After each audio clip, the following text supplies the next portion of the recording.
Yemen के ती विद्रोहियों ने एक बार फिर ईरान के खिलाफ अपनी ताकत का नमूना पेश किया। ती लड़ाकू ने अपनी खतरनाक बैलिस्टिक मिसाइल को सेंट्रल पर दा दिया। यमन से छोड़ी गई इस मिसाइल से इजराइल में जबरदस्त खलबली मच गई। इजरायली पीएम से लेकर सैन्य अधिकारी तक हरकत में आ गए। एक बार फिर सवाल उठने लगा कि ऊदियों की मिसाइल इजराइल के एयर स्पेस में आखिर कैसे घुस गई। एक बार फिर यमन के तियों ने इजराइल के शक्तिशाली एयर डिफेंस सिस्टम पर सवालिया निशान खड़े कर दिए हैं।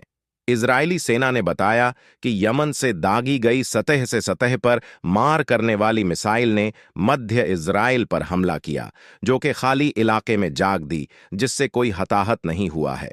हालांकि बताया गया कि मिसाइल अटैक का असर इतना जोरदार रहा कि राजधानी तेल अवीव में भी अलर्ट सायरन बज गए। वहीं सेंट्रल इजराइल में लोगों में जान बचाने को लेकर अफरा तफरी मच गई।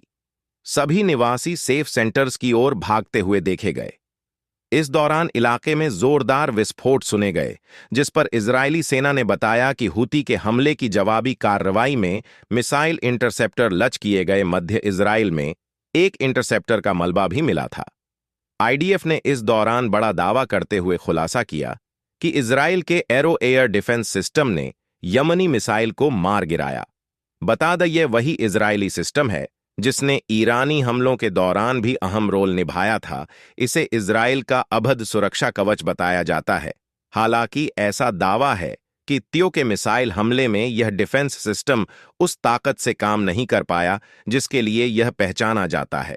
दरअसल इजरायली दावे पर अब तक सवाल होने लगे हैं, क्योंकि गेजर के पास और 3 अन्य इलाकों में रे गिरे, जिनमें मोदीन रे हो वोट के पास पाते मोदीन ट्रेन स्टेशन भी शामिल है, जिससे जाहिर होता है कि इजराइल के air defence system Israeli air space के बाहर मिसाइल को मार गिराने में सफल नहीं रहे, जो इस बात की ओर भी इशारा करता है कि इजरायली डिफेंस सिस्टम त्यों के हवाई हमलों को पकड़ पाने में कारगर नहीं रहे हैं।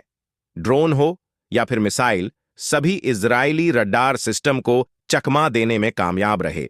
यह दूसरा मौका है जब इजराइल में यमन के ती विद्रोहियों ने इजराइल में घुसकर हमला किया हो।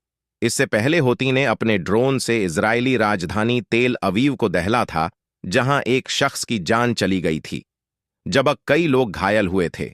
वहीं हालिया हमले में बताया जा रहा है अलर्ट सायरन बजने के बाद सुरक्षित स्थानों की ओर भागते समय न लोग मामूली रूप से घायल हुए। बताया जाता है कि रानी हमले के दौरान एयर जो सिस्टम ने 200 से ज्यादा मिसाइल और ड्रोन को इजराइल के आसमान तक नहीं आने दिया था। एरो डिफेंस सिस्टम ऊपरी वायुमंडल में काम करता है। आइए जान लेते हैं इजराइल के सबसे उच्च स्तरीय एरो डिफेंस सिस्टम को। यह इजराइल की ओर किसी भी तरफ से आने वाली मिसाइलों को भी मार सकता है। साथ ही 200 किलोमीटर से अधिक दूरी वाली बैलिस्टिक मिसाइलों को रोकने में भी कारगर है। इसकी खूबी यह है कि यह बैलिस्टिक मिसाइलों को वायुमंडल के बाहर भी मार सकता है। यह हथियार ले जाने वाली मिसाइलों को भी मार कर गिरा सकता है। इतना ही नहीं, यह सतह से सतह पर मार करने वाली मिसाइलों को भी नष्ट कर देगा।